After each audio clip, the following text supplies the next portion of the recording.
here I have a Kirby. But not just any common Kirby, this one's a Kirby Heritage 2 from 1987. This is the turbo model, so it came with a turbo brush. But to be honest with you, I haven't actually got any attachments. The only thing I have got is the hose attachment, which I'll show you later on in the video.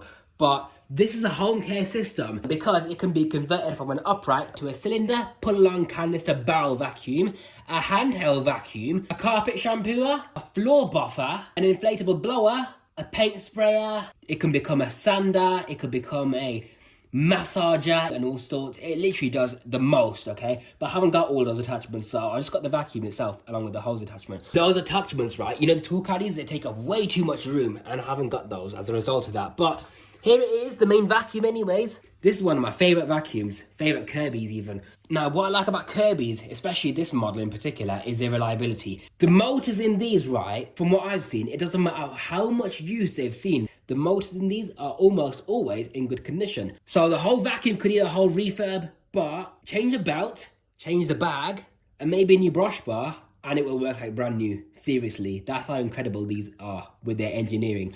These machines are designed to last. They literally last forever, almost. Well, nothing lasts forever, but they last very, very, very long compared to most of the vacuums. And this model in particular doesn't have the tech drive, which is basically a powered system for the rear wheels to make it easy to push. Those models were called the G series. So the G3 onwards up until the latest Avalier 2. They would have a pedal on the back, neutral and drive, to adjust the wheels being turned on or not.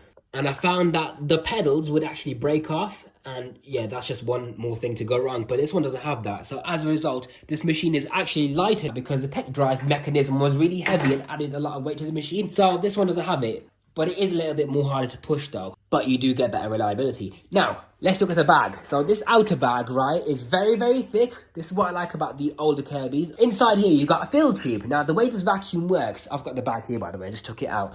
Right, so I'm gonna show you how it works. So underneath of the vacuum, you've got a brush bar. This brush bar spins and agitates your carpet and also revitalizes the carpet by these dense bristles. They're not exactly super stiff, but they are quite dense and they're not super soft either. So they do a decent job and they actually do agitate the carpet quite well. So the head of the vacuum can be removed to fit your attachments and change the belt and such. So what you do, right, is you lift up on the headlight lens. By the way, yeah, I have polished the casing. It's not as perfect as it should be, but it will do. Now, as I was saying, you lift up on the headlight lens or cover. This right here is your belt lifter. So see the instructions on there? It tells you how to do that. So make sure your vacuum's all the way up on the highest setting to keep the head away from the floor. So there's a nice big gap between the head and the floor for you to work with. So you can see that the belt is currently on. You turn it off by turning this all the way anti-clockwise. And now the arrows are pointing to each other, saying that the belt's off. Now you can unlock the head like so from this lock right here, and then the head can be removed. There's your impeller right in there. It's a bit of fluff and stuff caught up in there. But there's the impeller, which is a fan, and this gathers a ton of airflow. Now let me just quickly show you the cleaner head. So this is the cleaner head right here. Very simple, basic design, but it is what it is. In here is an arm. So when your belt is on, right, it's connected to this motor spindle right here to spin the brush bar.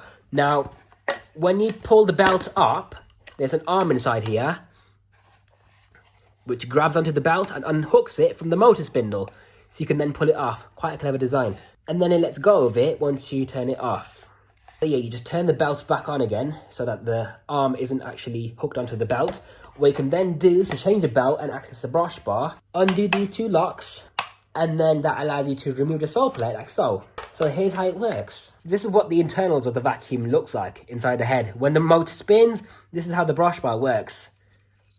It spins like that because of this belt. So it's quite a cool design. I like retro looking stuff like this. It's quite interesting and intriguing to see how these work. And to remove the brush bar, you just bend these not plastic, they're metal, aren't they?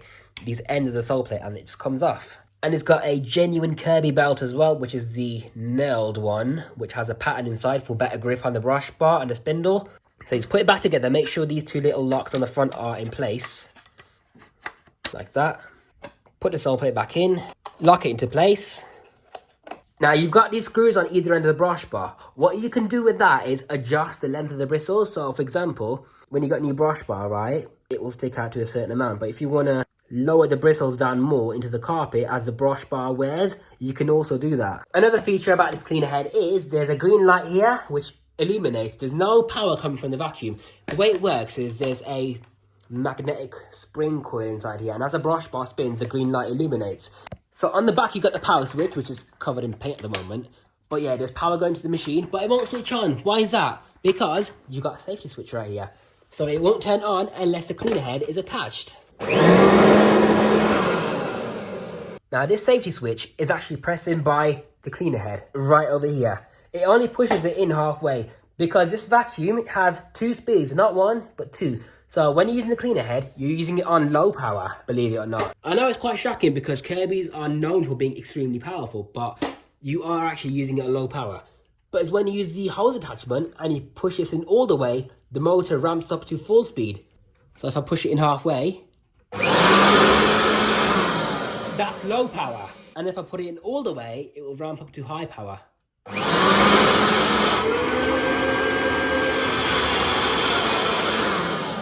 And that's how it works, so it's pretty cool. That's the motor with the impeller which gathers the air. You saw the brush bar, that works by just doing its brush bar duties.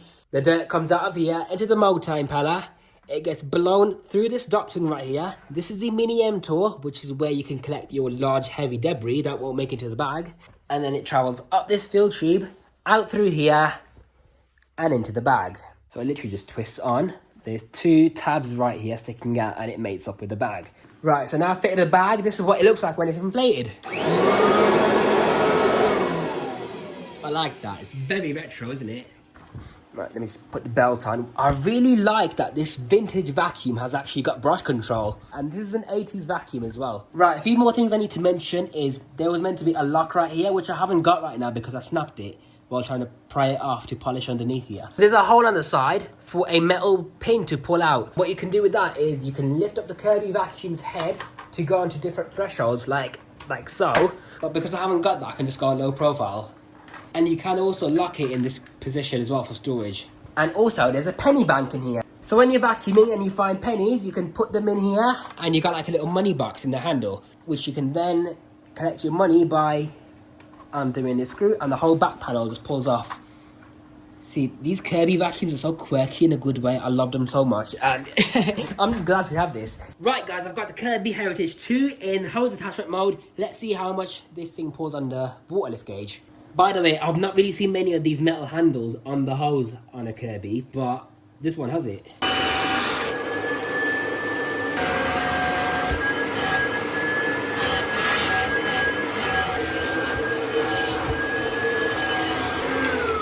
So it's not got the greatest suction, it has some airflow, but to be honest, for a direct air vacuum where the airflow and the dust and dirt goes through the motor and into a bag, for one of these machines, it has pretty good airflow.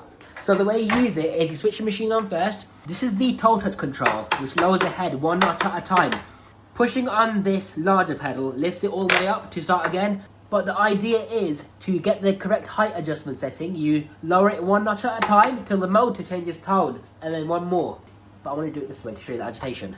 So there's the headlight, very nice and bright.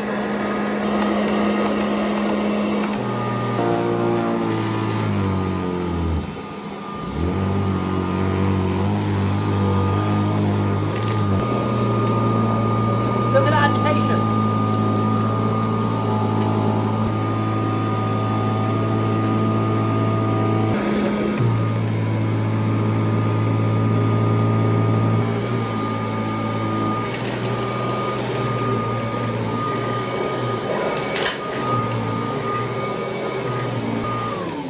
And yeah, I think I did vacuum up a rock or something. You're not really meant to vacuum up solid objects with a direct air vacuum. But you know these Kirbys that have the newer impeller?